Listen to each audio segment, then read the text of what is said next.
17 जनवरी 1967 का प्राचीन क्लास चल रहा था।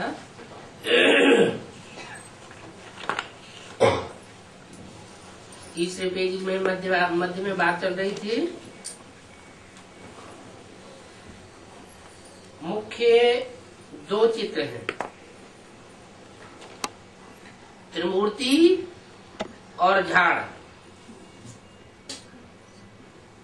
सीढ़ी से भी झाड़ में जास्ती नॉलेज है। क्यों? सीढ़ी में सिर्फ भारतवासियों का दिखाया है और झाड़ में सभी धर्म वालों का, सभी विदेशियों स्वदेशियों का दिखाया है।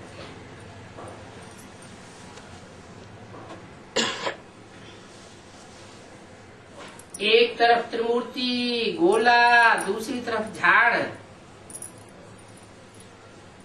ये पांडव सेना का झंडा होना चाहिए।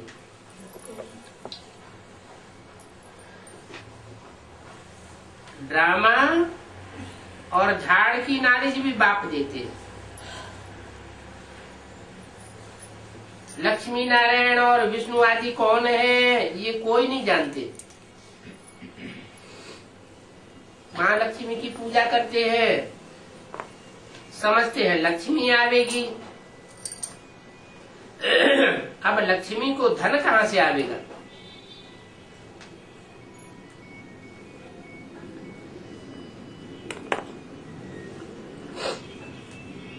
लक्ष्मी खुद तो कमाती नहीं होगी, कहाँ से आवेगा? नारायण से आवेगा। अच्छा, नारायण वहां कमाई करेगा क्या? सतयुग में नारायण कमाई करेगा क्या? करेगा? नहीं करेगा। फिर कहाँ से आवेगा? संगम युग में शूटिंग पीरियड में नारायण वाली आत्मा ने ज्ञान रत्न कमाए होंगे। उसकी कमाई से जो अर्धांगिनी बनती है उसको आधा हिस्सा मिल जाता है। तो पूछा तो कहा कि लक्ष्मी आवेगी, लक्ष्मी को धन कहाँ से आवेगा? 4 भुजा वाले, 8 भुजा वाले कितने चित्र बनाए देते। वास्तव में भुजाओं की तो बात ही नहीं है। ये तो मददगार सहयोगी आत्माएं हैं। सतयुग में जो लक्ष्मी नारायण बनेंगे उनके पुरुषार्थ में उनके माँ बाप सहयोगी बन जाएंगे। तो चारों आत्माएं मिलकर के 4 भुजाएं हो जाती। देवी को भी 8 भुजा वाला दिखाई देते हैं, समझते कुछ भी नहीं। माना देवियां कोई अकेले कार्य नहीं करती असुर संहारने का, उनके साथ साथ उनकी सहयोगी भुजाएं भी काम करती हैं। 8-10 भुजा वाला कोई मनुष्य नहीं होता है।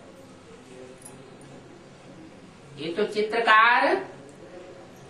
चित्रकारी में भाव भंगिमा भरता है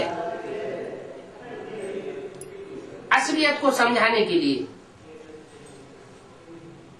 तो 8 और 10 भुजाएं दिखाई दी हैं जो विशेष सहयोगी के रूप में दिखाई जाती हैं। भक्ति मार्ग में तो जो आया, जिसको जो बुद्धि में बैठा वो बनाए देते हैं, समझते तो कुछ भी नहीं है। फिर वही चल पड़ता है, देवियों के वही चित्र बनाने लग पड़ते हैं। कोई ने मत दी कि हनुमान की पूजा करो, बस चल पड़ा। दिखाते हैं संजीवनी बूटी ले आया।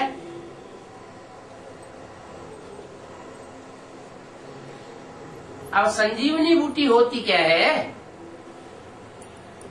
ज्ञान में चलते चलते जो मर जाते हैं तो उनको ऊंची स्टेज में जाकर के संजीवनी बूटी दी जाती है। संग माना संपूर्ण जीवनी माने जीवन दान देने वाली, वो ज्ञान की बूटी है। तो बाप इनका अर्थबैठ समझाते हैं। वास्तव में संजीवनी बूटी तो ये है जिसको तुम कहते हो मन मना भव, मेरे मन में समा जा। महावीर तो मनुष्य ही होंगे। महावीरता का काम कोई जानवर तो नहीं करेंगे। बाबा कोई जानवर नहीं है जो बूटी ले आया। उन्होंने तो बंदर को दिखाई दिए। विचार किया जाता है, जब तक ब्राह्मण न बने, बाप का परिचय जब तक न मिले, तब तक बर्थ ना टिपेंगे।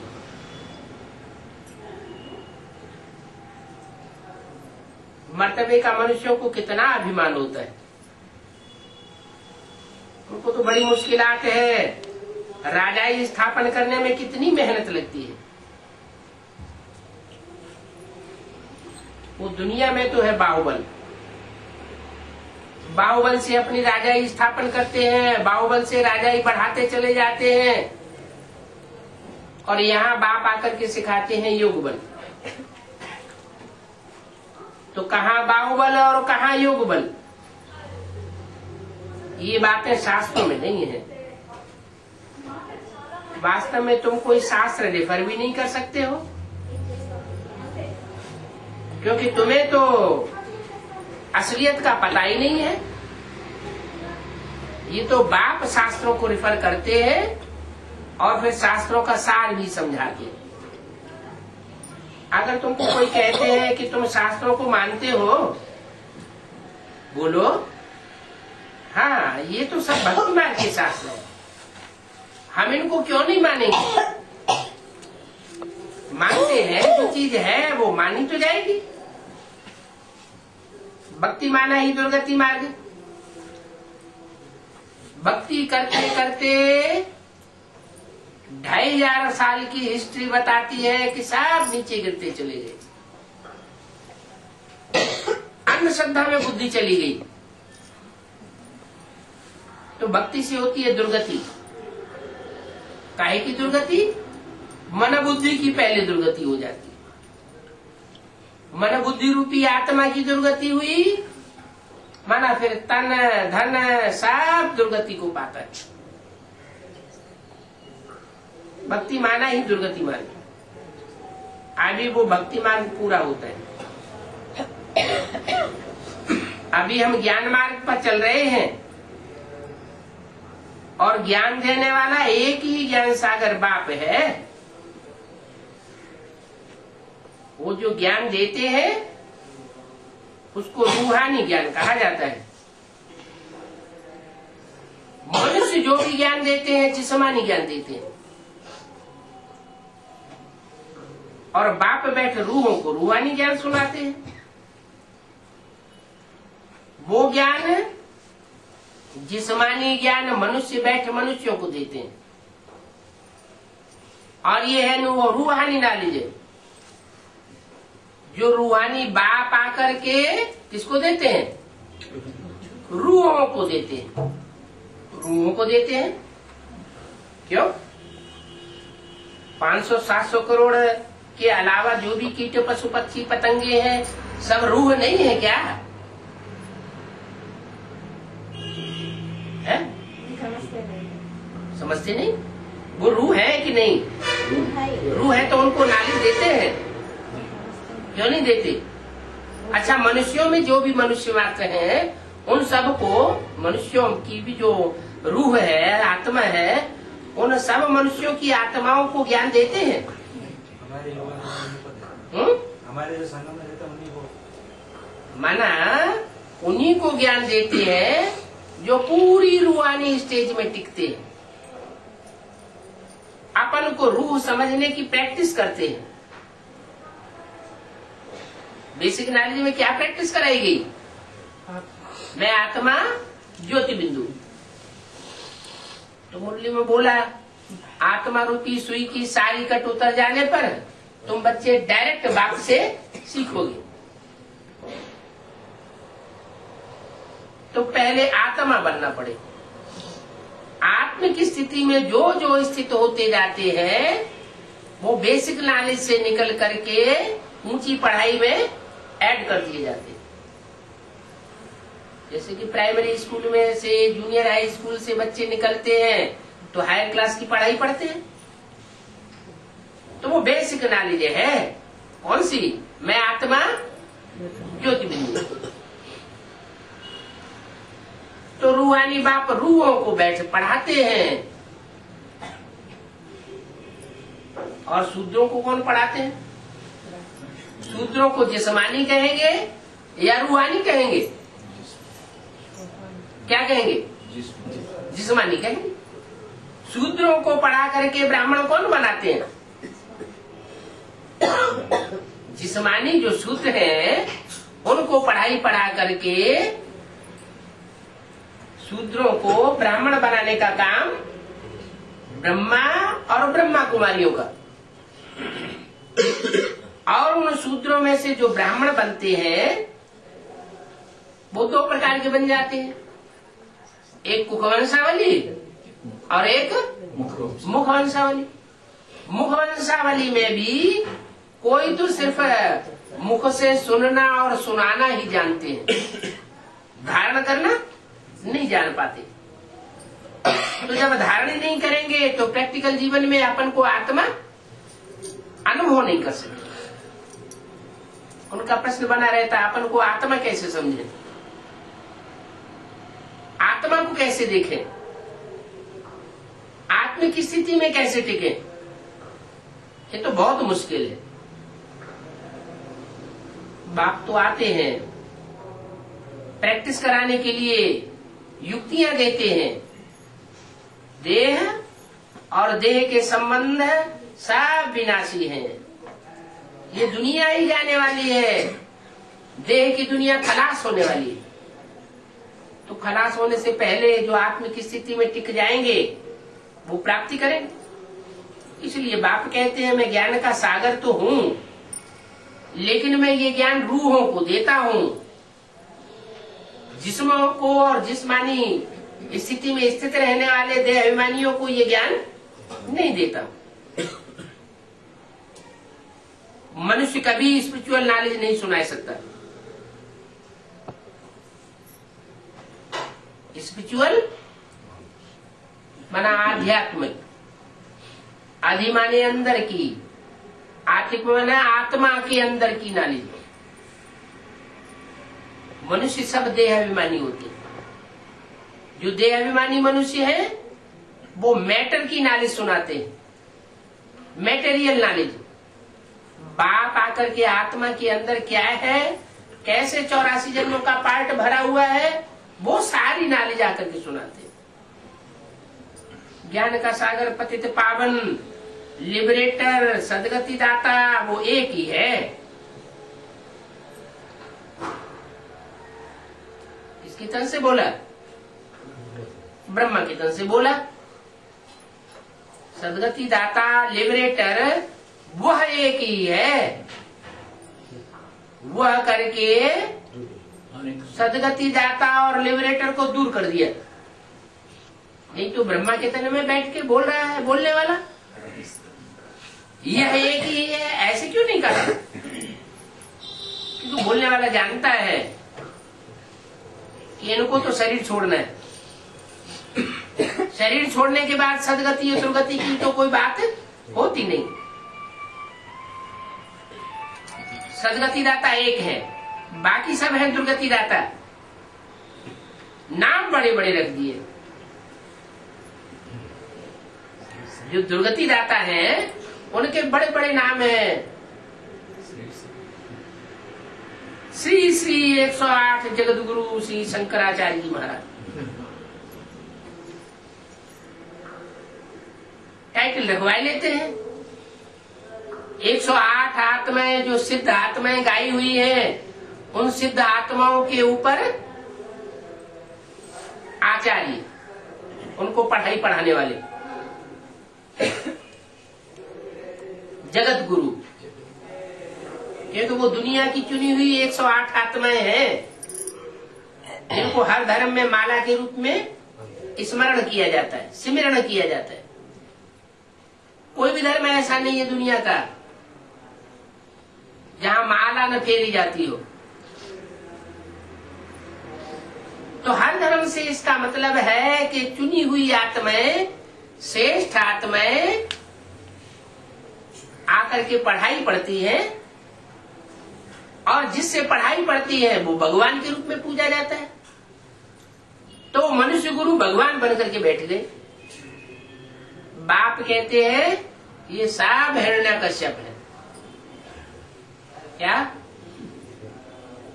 ये राक्षसी स्वभाव के हैं, ये भगवान का स्वरूप नहीं है। बाबा डायरेक्शन देते हैं, परंतु ऐसे कोई हड्डी भरकर बच्चे निकलते नहीं है जो कि बैठ करके अच्छी रीति लिखें। अभी तुम अखबार में भी डाल सकते हो, ये जगत गुरु इतने इतने फॉलोअर्स के जगत गुरु कहलाते हैं। तो लिमिट हो गई। जगत माना 500-700 करोड़।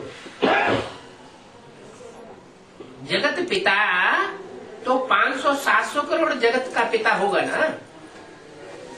ऐसे ही अपन को जगत गुरु मानते।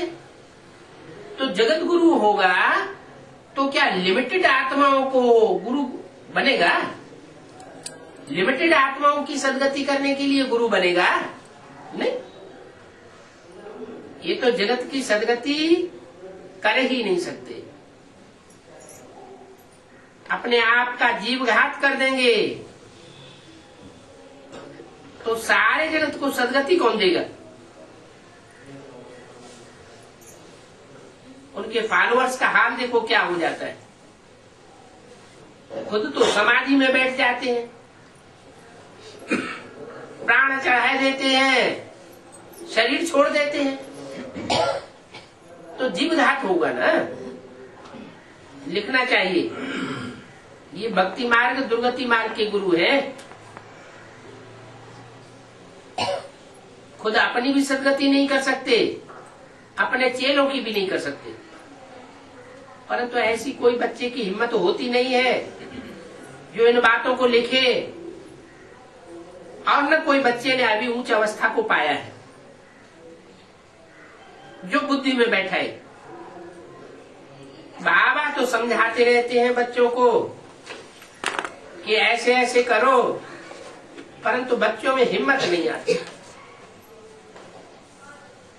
अच्छा, ओम शांति। ये रात्रि क्लास है 19 जनवरी 1967 की। बच्चों ने अपना अपना अनुभव सुनाया। अभी बच्चे क्या सुनावेंगे? बच्चे तो कहेंगे हम बाबा से वर्षा ले रहे हैं, हम बच्चे हैं बाप के, लौकिक बाप के तो हैं ही हैं, लेकिन अभी हम बने हैं अलौकिक और पारलौकिक बाप के बच्चे। आप वेद के बाप से मिले हैं अथवा स्वर्ग की स्थापना करने वाले बाप से मिले हैं। उनको कहा जाता है हेवनली गॉड फादर। वो बाप से हम स्वर्ग की राजाई का वर्षा लेंगे, श्रीमत पर चलेंगे तो लेंगे। बाप राय देते हैं मुझे याद करने से तुम स्वर्ग के मालिक बन सकते हो, तमो प्रधान से सतो प्रधान बन जाएंगे। बच्चे समझते हैं हम बेहद के बाप दादा के सन्मुख बैठे। बरोबर 5000 वर्ष पहले भी शिव बाबा भारत में आया था, तब भी हम सन्मुख होकर बैठे थे और अभी भी सन्मुख होकर बैठे। सन्मुख का अर्थ क्या होता है? मुख के सामने। अच्छा, पीछे बैठ के जो मुरली सुनते हो वो सन्मुख नहीं हुए हैं? वो नहीं हुए, वो भी हुए। तो फिर सन्मुख क्या हुआ? सन्मुख माना मुख के सामने। तो बाप दादा के पीछे बैठे बैठे जो सुन रहे हैं वो नहीं, वो सन्मुख नहीं हुए। ये बात थोड़ी सन्मुख माना अंदर से जिनके बाप के विपरीत संकल्प न चलते हो, जो बाप कहता है, जो बोलता है, सारी बात उनको अच्छी लगती हो, तो वो हुए सन्मुख। और जिनको बाप के विरोधी संकल्प चलते हो, वो हुए मुख। तो बाहर की ही बात नहीं है, अंदरूनी बात है। अंदर से संकल्प मात्र भी विरोधाभास न हो, पूरा मन मना भव, मन से, तन से, धन से, समय, संपर्क और संबंधियों की शक्ति से कोई भी प्रकार का विरोधाभास न पैदा करे, उसको कहेंगे सन्मुख। और जो विरोध करते हैं तो वो सन्मुख नहीं हुए, सत्मुख।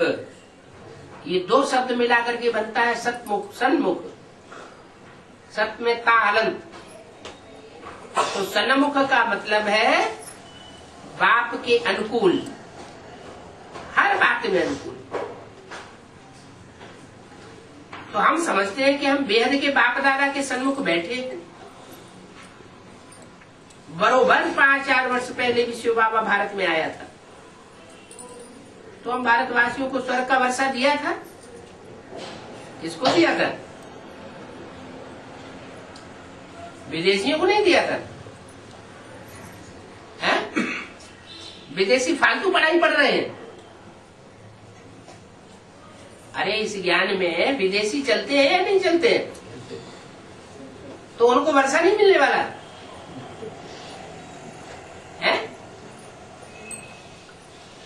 अरे मिलेगा। यहाँ तो ये लिखा हुआ है कि हम भारतवासियों को स्वर्ग का वर्षा दिया था, भारतवासियों को दिया था, विदेशियों को थोड़ा ही दिया था।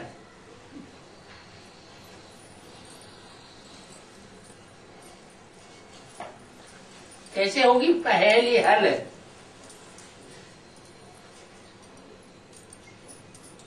बताया कि जो भारतवासी होते हैं वही संघ के रंग में आकर के दूसरे धर्मों में कन्वर्ट हो जाते हैं।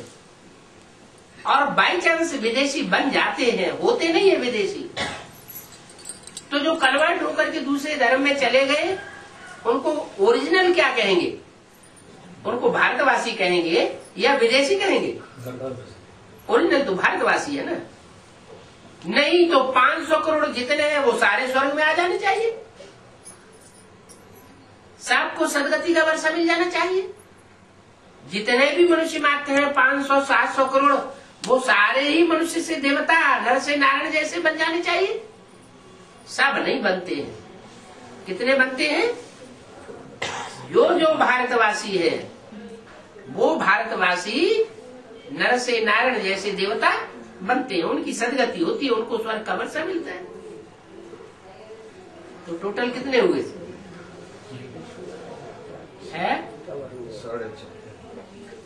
नहीं 4.5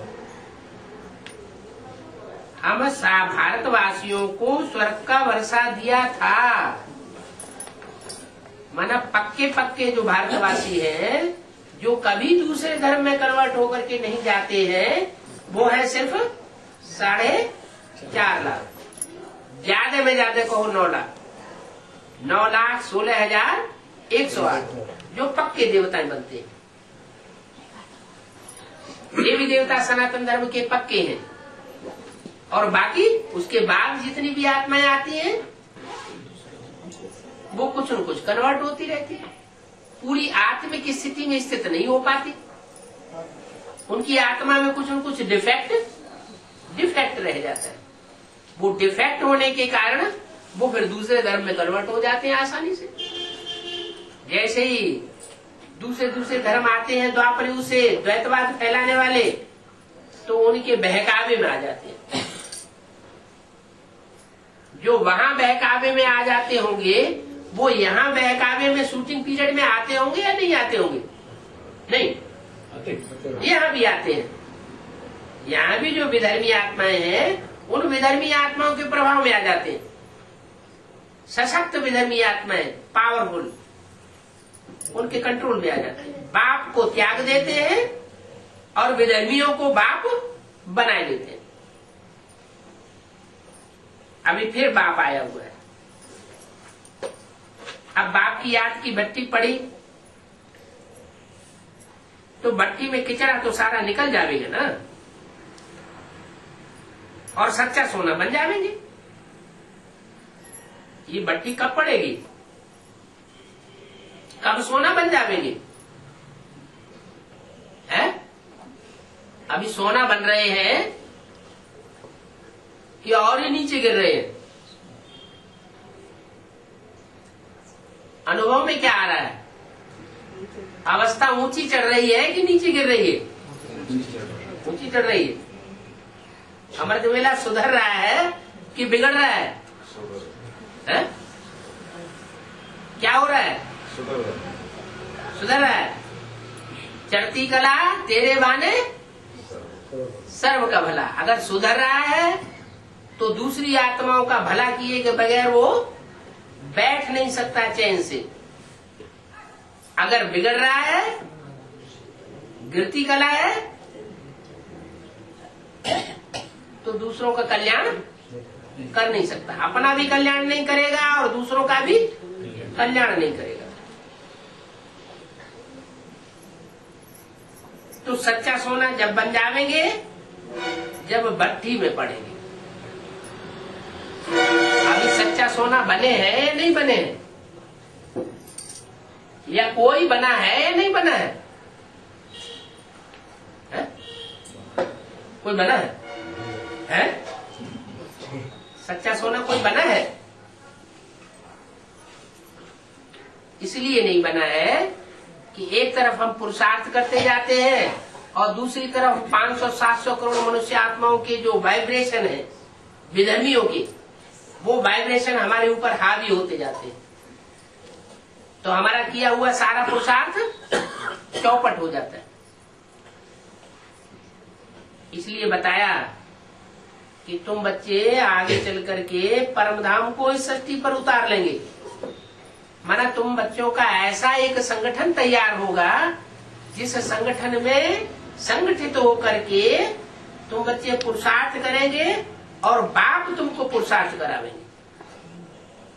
जैसे कराची में हुआ था। कराची में किसका संघ था? दुनिया वालों का संघ था या सिर्फ एक बाप का ही संघ था? एक बाप का संघ था। जब एक बाप का संघ था, किसी को देखते ही नहीं थे, तो दिल किससे लगेगी? एक बाप दूसरा में कोई। और यहाँ इस दुनिया में यहाँ तो फिल्टर होता रहता है। एक तरफ पुरुषार्थ करते जाते हैं, दूसरी तरफ छड़ जाता है। तो ऐसी स्थितियां परिस्थितियां बन जाएंगी कि ये दुनिया हमको छोड़नी ही पड़ेगी, त्यागनी पड़ेगी। इसलिए पहले से जो अपना मतलब बुद्धि का बैग एंड बैगेज समेट लेते हैं वो तो फायदे में रहेंगे, और जिनको स्थितियां परिस्थितियां परिवर्तन कराएंगी तो उनके हार्ट फेल हो जाएंगे।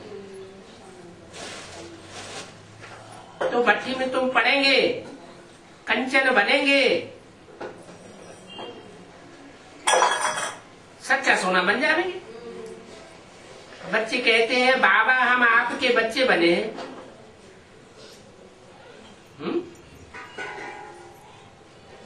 बच्चे कहते हैं बाबा हम आपके बच्चे बने हैं।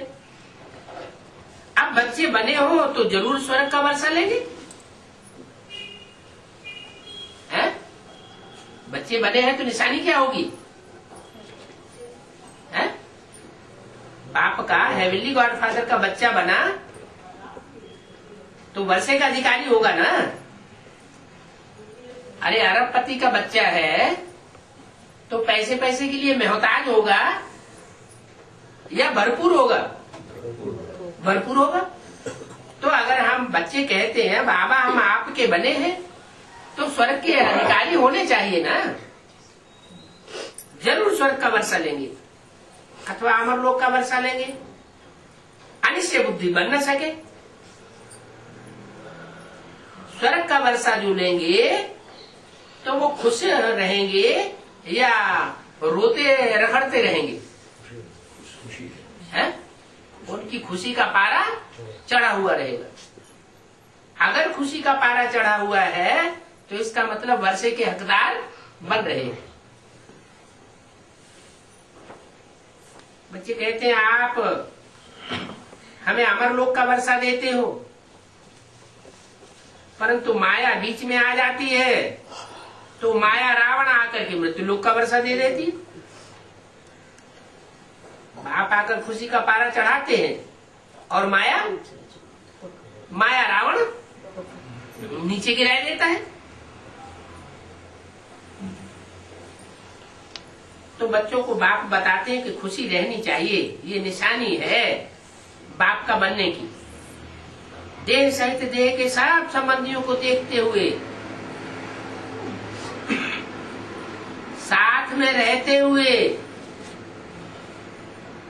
रहना भी साथ है, देखना भी उनको है, लेकिन प्रैक्टिस क्या करनी है?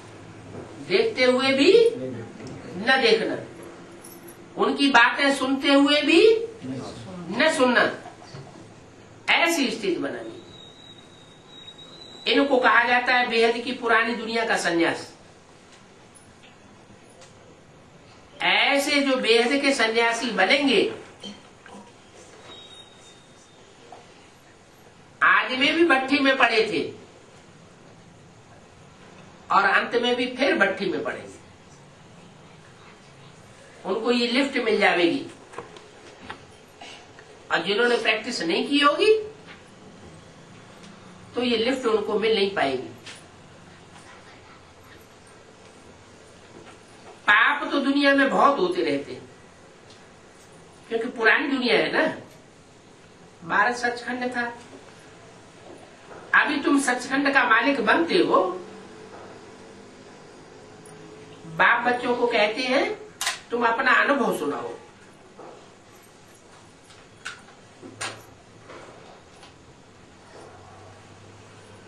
बच्चे कहते हैं बाबा आप मिले हो तो हमको वर्षा तो मिलना ही है, आप हमको जैसी राय देंगे हम उस पर चलेंगे।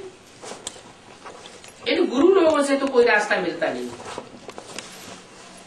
टीचर तो फिर भी पढ़ाते रहते, तो टीचर से कमाई होती है, गुरुओं के पास जाने से कोई कमाई होती है क्या?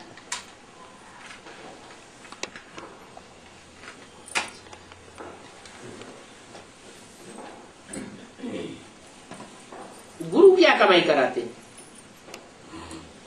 कुछ भी नहीं। बाप समझाते हैं ये भक्ति मार्ग के गुरु हैं। भक्ति मार्ग के गुरुओं में और ज्ञान मार्ग के गुरुओं में क्या अंतर है जो हम पहचान सके कि ये भक्ति मार्ग का गुरु है, ये ज्ञान मार्ग का है?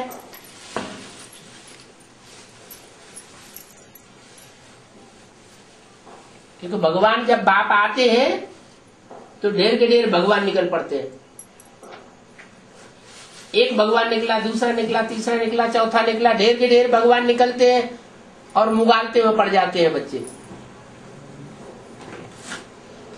कि असली भगवान कौन?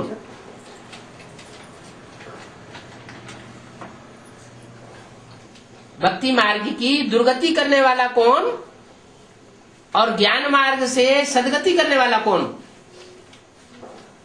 क्योंकि देखने सुनने में ज्ञान तो सभी सुनाते हैं, फिर पता कैसे चले कौन दुर्गति का गुरु है और कौन सदगति का गुरु है?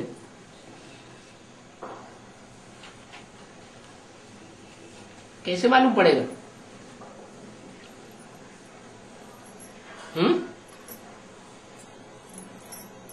गुरु वो जो सदगति करे, और दुर्गति करे तो गुरु नहीं, वो माया रावण का रूप है। भक्ति मार्ग की दुब्बड़ के मार्ग है, उस दुब्बड़ में फंसाए देते हैं,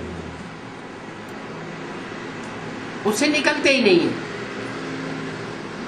और वो भक्ति मार्ग की दुब्बड़ देखने में बड़ी शोभनीक लगती है। इतने इतने दुब्बड़ में फंस मरते हैं जो चोटी तक डूब जाते।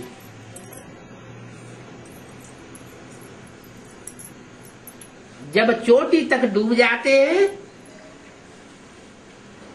तो बाप आकर चोटी पकड़ के निकालते हैं।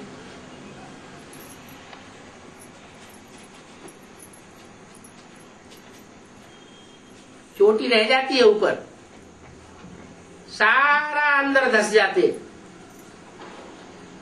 ये चोटी क्या है? तुम कहते थे कि आप आवेंगे तो हम बारी जावेंगे, बलिहार जावेंगे। अभी तो मैं आया हुआ हूं। तुम आधा कल्प के आशिक बने हो। कोई दुखी होते हैं तो दुख में मासूम को बहुत याद करते हैं।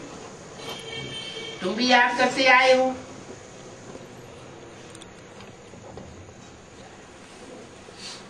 याद करते आए हो कि आओ हम मणियों को आकर के पावन बनाओ। अभी मासूम कहते हैं मैं सबको पावन बना करके साथ में ले जाऊंगा। ये सारी दुनिया महफिल है। इस महफिल के बाप बीच में बाप आएंगे। सभी मनुष्य जो पतित हो गए हैं उनको पावन बना करके साथ में ले जाने के लिए आए। बाप जब तक यहाँ है तब तक आत्माएं ऊपर से नीचे आती रहेंगी। सब नीचे आवेंगे, कोई भी ऊपर रहेगा नहीं। संख्या कम नहीं हो सकती है। ऐसे नहीं कि बाप आ जाते हैं तो दुनिया की आबादी कम हो जाती है या कम होने लगेगी। नहीं, जब तक बाप रहते हैं तब तक ऊपर से सारी आत्माएं नीचे उतरती रहती है। जब सारी आत्माएं नीचे उतर आवेंगी तो लड़ाई भी पूरी हो जाएगी। फिर जब लड़ाई पूरी होगी तो मच्छर और सदस्य सब भागेंगे। शांति मांगते हैं ना, वो तो पीस प्राइस देते रहते हैं उस दुनिया में। प्राइज भी लेते रहते हैं, देने वाले देते भी रहते हैं, लेकिन दुनिया में अशांति बढ़ती रहती है। ये पीस करते कहाँ हैं? ये तो और ही स्वार्थ पूर्ति करते हैं। पीस प्राइज सचमुच किसको मिलना है? पीस प्राइज सचमुच उनको मिलना है जो स्वयं शांति स्वरूप बनकर के बैठेंगे।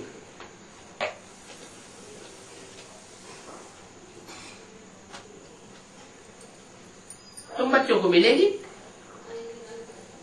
क्योंकि तुम बाप की मत पर सारे विश्व पर राज्य स्थापन कर रहे हो। ये विश्व का मालिक बनने की प्राइज मिलती है। अच्छा, बच्चों को गुड नाइट। 24/1/67 की मुरली का बचा हुआ प्रातः क्लास जितना हो सके बाप को याद करना है। जैसे ऑफिस से छुट्टी लेते हैं वैसे ही धंधे से 1-2 दिन की छुट्टी लेकर के और बाप की याद में बैठ जाना चाहिए।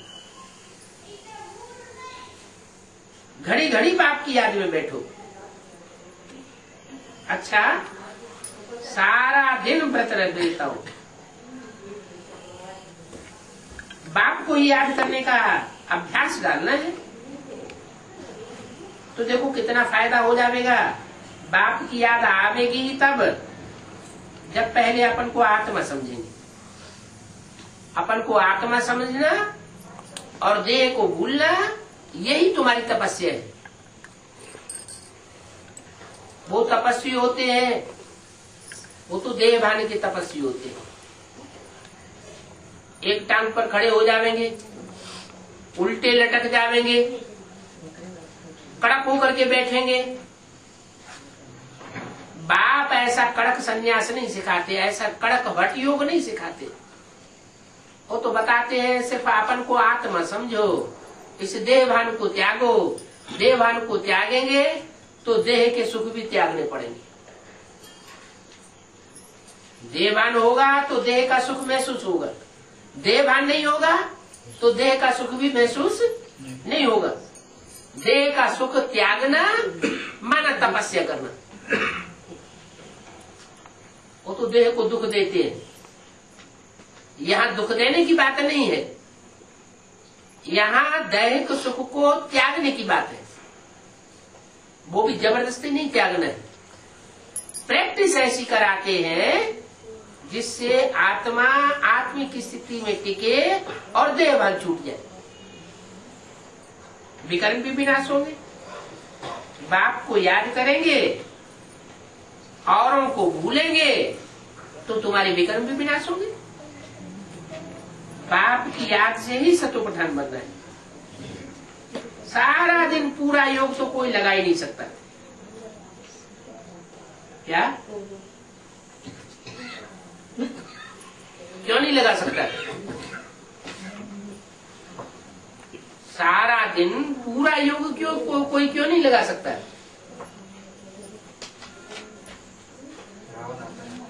हाँ, क्योंकि माया बीच बीच में विघ्न जरूर डालती है। कोई कितना भी बड़ा महारथी हो, महावीर हो, लेकिन माया किसी को छोड़ती नहीं है। जो ज्यादा महावीरता दिखाता है उसके पीछे जास्ती पड़ती है। माया विघ्न जरूर डालती है। फिर भी तुम बच्चों की लगन की अगन जली हुई होगी तो तुम बच्चे विजय जरूर पालेंगे। कौन विजय पालेंगे? जिनके लगन की अग्नि जली हुई होगी। फिर भी पुरुषार्थ करते करते विजय पाए लेंगे। विजय कराने के लिए तो बाप आए हुए हैं। बस आज तो मैं सारा दिन बाग में जाकर के बैठ करके अपने बाप को याद करता हूँ। खाना खाते समय बस याद में बैठ जाता हूँ। याद में बैठे बैठे भल खाना ठंडा हो जावे। क्या याद में बैठ जाता हूँ और याद में बैठे बैठे खाना ठंडा हो जावे, इसका क्या मतलब हुआ? कि खाने की लग नहीं है, रग नहीं लगी हुई है। लगन किस बात की लगी हुई है? कि बाप की याद आती रहे।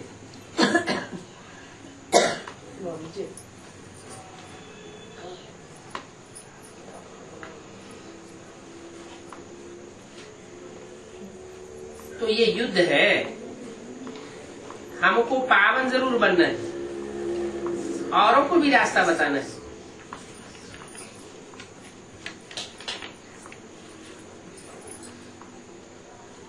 ये लगन बहुत अच्छी चीज है। रास्ते में आपस में ही बात करते रहेंगे तो बहुत आकर के सुनेंगे। बाप कहते हैं मुझे याद करो, बस अब मैसेज तो मिल ही गया। हम रिस्पॉन्सिबिलिटी से छूट गए। समय तो अभी पड़ा है। हिंदी और अंग्रेजी में तो बहुत समझाते हैं। अंग्रेजी तो सबको पढ़नी,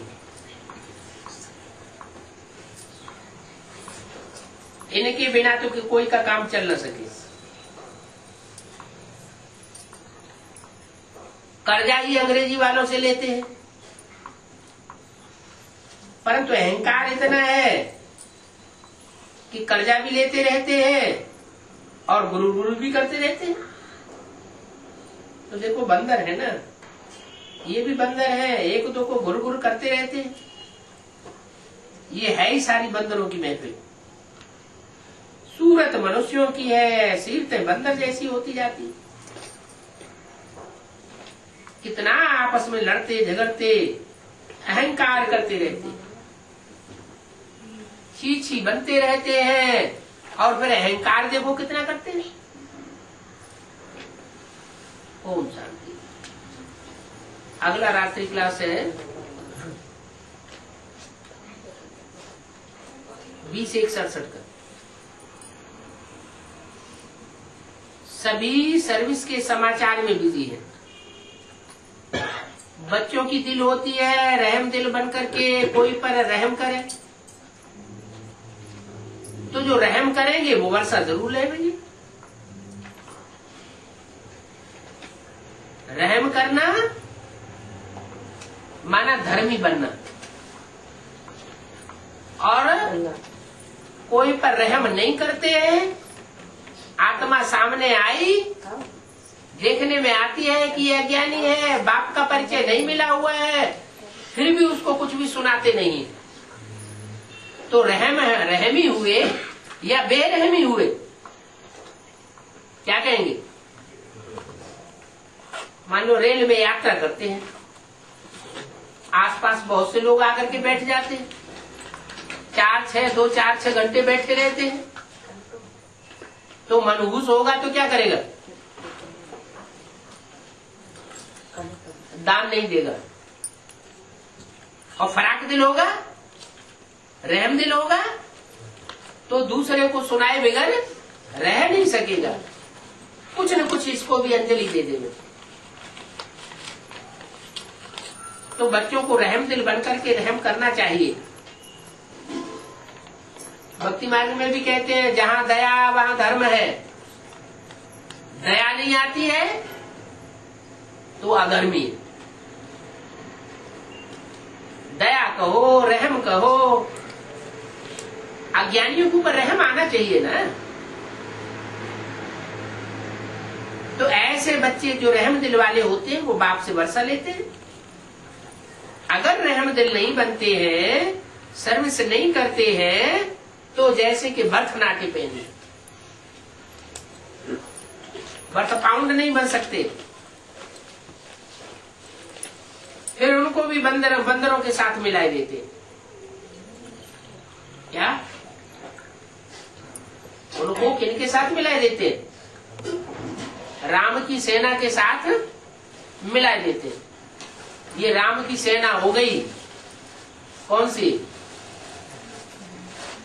जो कोई पर रहम नहीं करते हैं। अभी तो देखो साहब बच्चे सर्विस में बिजी, कोई चित्र बनाए रहे हैं, कोई क्या कर रहे हैं। अभी दिल्ली में प्रदर्शनी हो रही है। 2 मास के लिए वहां प्रदर्शनी है। वहां 4 स्टाल लिए हुए हैं। खर्चा तो होता है ना, बाप भी खुश होते हैं। ऐसे मौके पर 4 ही स्टाल क्यों लिए? और 4 ले लेवे तो अच्छा है। अच्छे भवके से प्रदर्शनी करनी चाहिए। ऐसे समय खर्चे से डरना नहीं चाहिए। दिल्ली में तो सबसे जास्ती सर्विस करनी है। क्यों? दिल्ली में ही क्यों करनी है? लंदन में क्यों नहीं करें? दिल्ली भारत की राजधानी है, और ऐसी राजधानी है जहां हर धर्म की आत्माओं ने राज्य किया है। दिल्ली भारत का दिल है, धड़कन है। दिल्ली की धड़कन से सारे भारत का माहौल का पता लगता है। इसलिए बोला है दिल्ली का परिवर्तन सारे विश्व का परिवर्तन। दिल्ली का सुधार सारे भारत का सुधार। तो बच्चे जितनी सर्विस करते हैं उतना ही बाप खुश होते हैं, खर्चे का ख्याल नहीं किया जाता है। बच्चों को उमंग रहनी चाहिए कि हम अपने लिए भी और भारत के लिए भी इस सर्विस में लग जाए। भारत में ही स्वराज्य स्थापन करना है, उमंग रहनी चाहिए। प्रदर्शनी में क्या क्या मुफ्त सौगात देते हैं,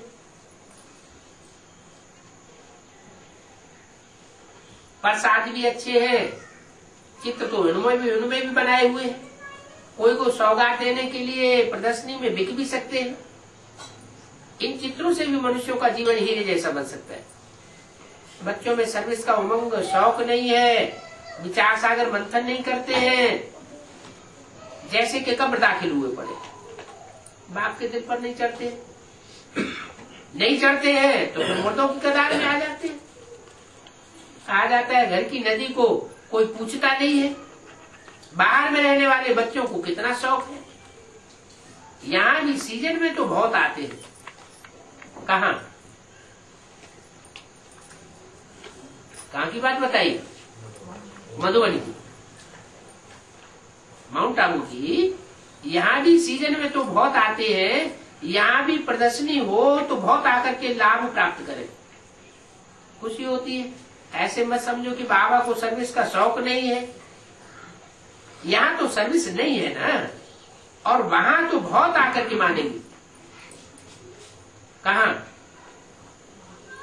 दिल्ली में बाबा को सर्विस का बहुत शौक है, तो बार बार जाते रहते हैं ना। ऐसे नहीं कि बॉम्बे घूमने या मित्र संबंधियों आदि को मिलने जाते होंगे, नहीं। बाबा को घूमने फिरने से कोई मतलब नहीं। घूमना फिरना भूतों का काम। सिर्फ घूमने फिरने के लिए अगर जाते हैं तो वो तो भूतों का काम हो गया। बाप घूमने फिरने से कोई मतलब नहीं रखते, उनको तो सेवा से मतलब है। बच्चों की सेवा होती रहे, बच्चों को रिफ्रेश करने जाते हैं। बाप समझाते हैं ये समय ही ऐसा है जो सर्विस करने का है। किसी को भी जी दान देने से उसमें उमंग उत्साह आ जाएगा। उसमें से भी जो माताएं हैं और जो कुमारियां हैं उनको तो बहुत खड़ा होना चाहिए। किस बात में?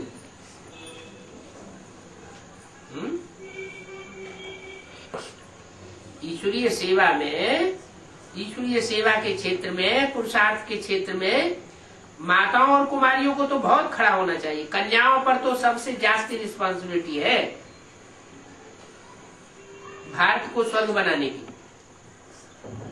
कन्याओं को तो कोई बंधन नहीं है, माताओं को तो बंधन रहता है। उनको तो सर्विस के लिए उछलना चाहिए, परंतु फैशन ऐसी है जो बच्चियों को छोड़ती नहीं। फैशन वाले कपड़े पहनते हैं तो फिर देखो कितना देवहान आ जाता है। फैशन वाली कन्याओं का कब संग नहीं करना चाहिए। हर समय बुद्धि में यही ख्याल रहे कि दूसरों का कल्याण कैसे करें। शिव की पूजा करते हैं, बाबा बहुत खुश होते हैं। एक तरफ तो उस पर फूल चढ़ाते हैं, पूजा करते हैं, और दूसरी तरफ फिर गाली देते हैं। ये कोई को पता नहीं है कि शिव बाबा और ऊंची से ऊंची वर्षा देने वाला एक ही है। तुम्हारे में भी नंबरवार समझते हैं। आधा कल्प से बिछोड़े हुए हो, काम शिक्षा पर चढ़ करके सड़ मरे हो। इनको कहा जाता है कामी कुत्ता। जो जास्ती कुतरियों पिछाड़ी धक्के खाते हैं उनको कहा जाता है कूतर मिशन। कूतरे और कुतरिया कहा जाता है ना, इसलिए नाम ही है वैश्यालय। कितना बड़ा नाम है। वेद का बाप बैठ समझाते हैं, इस समय को कहा जाता है विषय वैतरणी नदी। ये दुनिया क्या है? विषय वैतरणी नदी है। बाप आकर के इस विषय वैतरणी नदी से क्षीर सागर में ले जाते हैं। वैश्यालय से शिवालय बनाते हैं तो बाप आते हैं तुमको गॉड गॉडेस बनाने के लिए। कोई भी अवगुण नहीं होना चाहिए। अगर कोई अवगुण है तो पुरुषार्थ करना चाहिए कि उसे निकाल देवे। अपने अंदर पता तो पड़ता है कि हमारे अंदर ये अवगुण है। बच्चों को ध्यान रखना चाहिए कि हमें कुत्ते की पूंछ मिसल नहीं बनना है। ये क्या होता है? कुत्ते की पूंछ की क्या खासियत है? कुत्ते की पूंछ डंडे से बांध दो और 12 साल तक लटकी रहने दो, डंडे से बांध के। बाद में जब निकालेंगे तो टेढ़ी की टेढ़ी।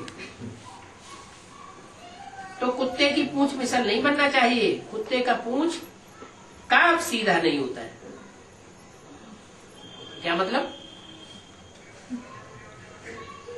बताया कि यहाँ भी जो इस्लाम धर्म में कन्वर्ट होने वाले बच्चे हैं, उनके पीछे कितना भी पुरुषार्थ किया जाए, कराया जाए, लेकिन रिजल्ट में वो अपना कुत्तपना त्यागेंगे नहीं। फिर ज्यों का त्यों बन जाते। 12 साल तक भी इंतजार किया जाए तो भी ज्यों के त्यों निकलते। अभिमान का पूंछ भी होता है, क्रोध का भी पूंछ होता है। ये बड़ी बड़ी पूंछे हैं। कौन कौन सी है? काम की पूंछ, क्रोध की पूंछ और सबसे बड़ी देह अभिमानी की पूंछ। मोह भी जैसे कि पूंछ है। ये मोह टूटता ही नहीं है। माताओं को तो टूटता ही नहीं। शिव बाबा से प्रीति रखती नहीं है। तुमको तो बहुत लव होना चाहिए। सचमुच में लव होता है ना, आपस में कितना प्रीति होती है। तुम ब्राह्मणों का तो और ही जास्ती आपस में प्यार होना चाहिए। ब्रह्मा मुखवंशावली ब्राह्मण वो तो देवताओं से भी ऊंचे होते हैं। एक दो को आगे बढ़ाना चाहिए। कोई आदत नहीं मिटती है तो समझना चाहिए कुत्ते की पूंछ है। कितना भी ज्ञान योग की नदी में डालो,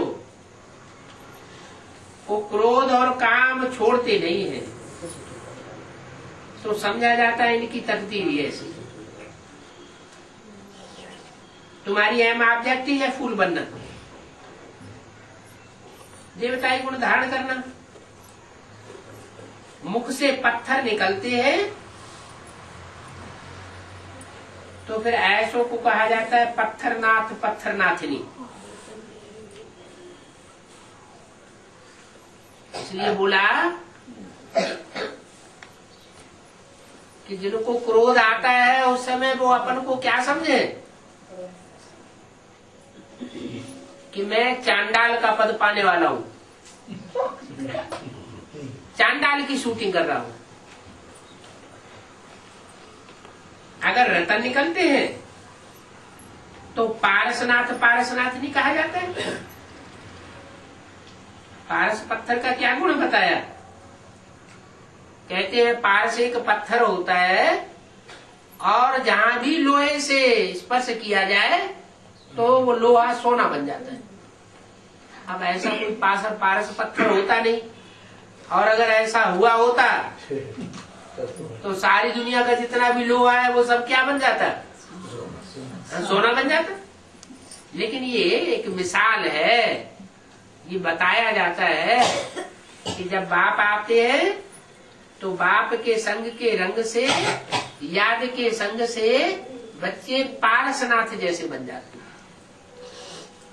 जिन आत्माओं के भी संग के रंग में आते हैं वो आत्माएं ज्ञानी आत्माएं बन जाती हैं, पुरुषार्थी आत्माएं बन जाती हैं, बाप समान पुरुषार्थी बन जाते हैं। उनको कहते हैं पारसनाथ और पारसनाथनी। दृष्टि मात्र के संग से ही उनको रंग लग जाता है, जिसको कहते हैं दृष्टि से षष्टि सुधरती है। क्या विकारियों की दृष्टि से षष्टि सुधरेगी? नहीं। एक तो जो आत्मा है ज्ञानी तू आत्मा मुझे विशेष प्रिय है, जिनकी बुद्धि में ज्ञान गहराई तक बैठता है, वो ज्ञानी तू आत्मा है। जब दूसरों को ज्ञान सुनाती है, ज्ञान युक्त दृष्टि देती है, ज्ञान युक्त वाइब्रेशन छोड़ती है, तो उनके संग के रंग से, उनके संग के रंग में आने वाली आत्माएं भी परिवर्तित हो जाती है। इसलिए कहा जाता है कि पारसनाथ का संग मिले। अपनी जांच करना चाहिए, हम पारसनाथ पारसनाथ नहीं बन रहे हैं या पत्थरनाथ बने। अगर पत्थर फेंकते रहते हैं, जैसे कोई को पत्थर में मारा जाता है, फेंका जाता है, तो उसे चोट लगती है ना, खून बहने लगता है ना।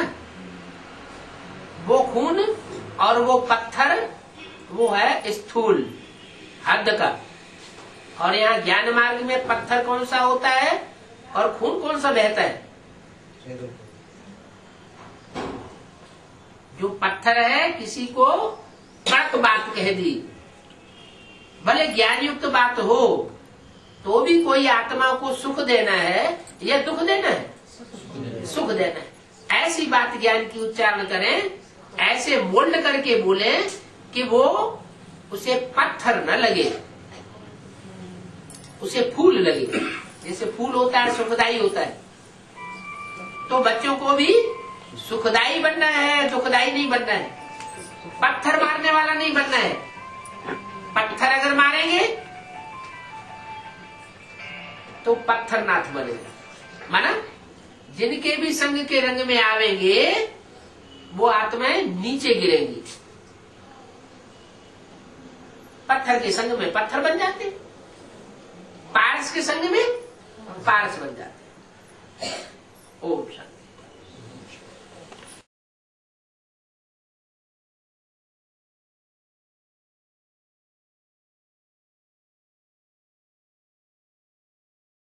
अगर माता कन्या माता कन्या श्रीमत का बरखिलाफ चलती है, हाँ सिफारिश आप भी करो। हाँ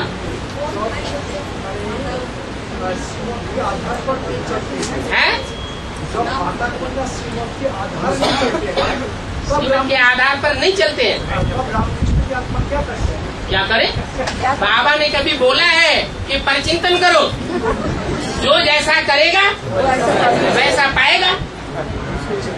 हम हाथ में उठाने वाले हम कौन होते हैं?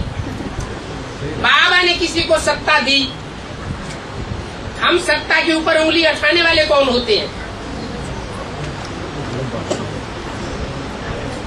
ला हमको अपने हाथ में लेना चाहिए? नहीं लेना चाहिए। बाबा जाने, बाबा का काम जाने।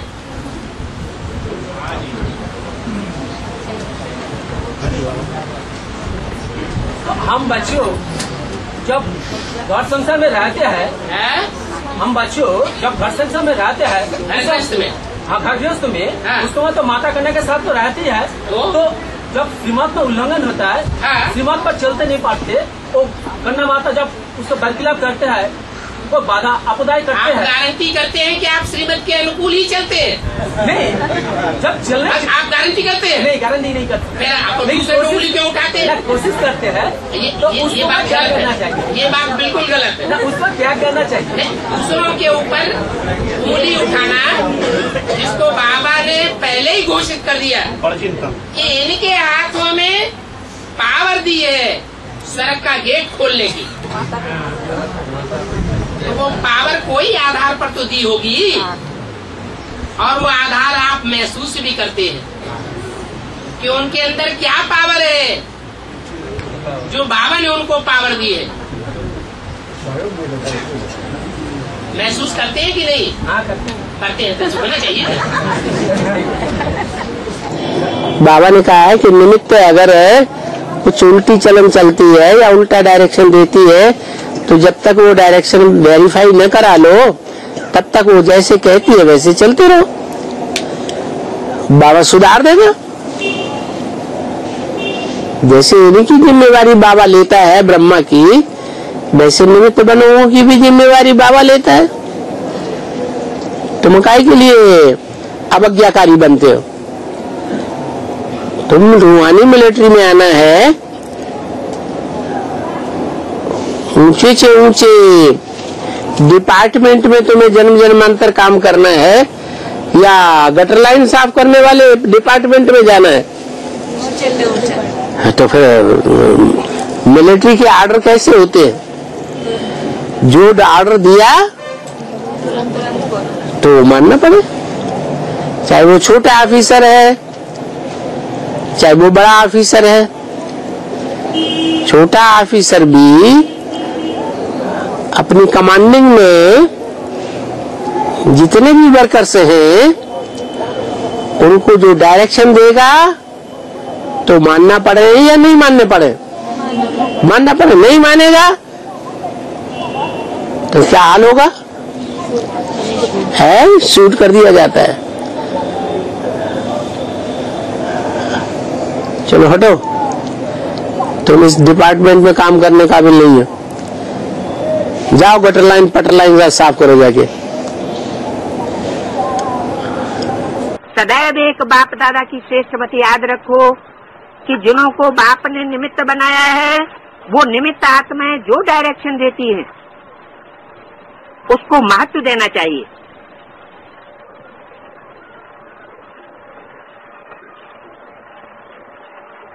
सिर्फ बाप के डायरेक्शन को ही महत्व नहीं देने की बात कही। बाप ने जिनको निमित्त बनाया है वो निमित्त आत्माएं जो डायरेक्शन देती हैं उनको भी महत्व देना चाहिए। उस समय ये नहीं सोचो कि निमित्त बने हुए शायद कोई के कहने से कह रहे हैं, इसी बात में धोखा खा लेते हो। निमित्त बने हुए श्रेष्ठ आत्माओं द्वारा जो शिक्षा व डायरेक्शन मिलते हैं उसको उस समय महत्व देने से अगर कोई बुरी बात भी होगी तो आप जिम्मेवार नहीं है। जैसे ब्रह्मा बाप के लिए सदा कहते हैं कि अगर ब्रह्मा द्वारा कोई गलती भी होगी तो गलती भी बदल करके आपके प्रति सही हो जाएगी। तो ऐसे ही निमित्त बनी हुई आत्माओं के प्रति कभी भी ये व्यर्थ संकल्प नहीं उठाना चाहिए। मानो कोई ऐसा फैसला भी दे देते हैं जो आपको ठीक नहीं लगता है, लेकिन आप उसमें जिम्मेवार नहीं हो। आपका पाप नहीं बनेगा, आपका काम तो ठीक हो जाएगा, क्योंकि बाप बैठा है। बाप पाप को बदल लेगा। ये गुह्य रहस्य है, गुप्त मशीनरी है। इसलिए निमित्त बनी हुई श्रेष्ठ आत्माओं के श्रेष्ठ डायरेक्शन को महत्व से कार्य में लगाओ। इसमें आपका ही फायदा है, नुकसान भी बदल करके फायदे में हो जाएगा। ये बाप की गारंटी है, समझा? इसलिए सुनाया कि कर्मों की लीला बड़ी विचित्र है। बाप जिम्मेवार है, जिनको निमित्त बनाया है उनका भी जिम्मेवार बाप है। बाप है या नहीं है, या बाप ऊपर उड़ गया? अगर बाप है तो बाप जिम्मेवार है। आपके पाप को बदलने का भी जिम्मेवार है। ऐसे ही निमित्त नहीं बनाया है। सोच समझ के ड्रामा के लामुजीब निमित्त बनाया है। किसको? बाप ने आत्माओं को निमित्त बनाया है। जैसे सेंटर इंचार्ज होते हैं, जोनल इंचार्ज होते हैं, उनको बाप ने निमित्त बनाया है, लेकिन बाप की बात हो रही है और मनुष्य आत्माओं की बात नहीं है। समझा? टीचर्स को अच्छा लगता है ना, इसमें फायदा है, बोझ हल्का हो गया। कोई भी बात आएगी तो कहेंगे निमित्त बने हुए बड़े जाने, आप तो हल्के हो गए ना। लेकिन सिर्फ कहने मात्र नहीं, समझने मात्र, इसलिए मात्र समान मात्र हो।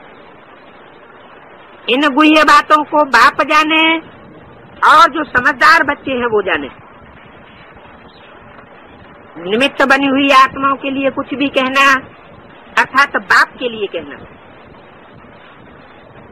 क्योंकि निमित्त बाप ने बनाया ना। बाप से ज्यादा आपको परखने की शक्ति है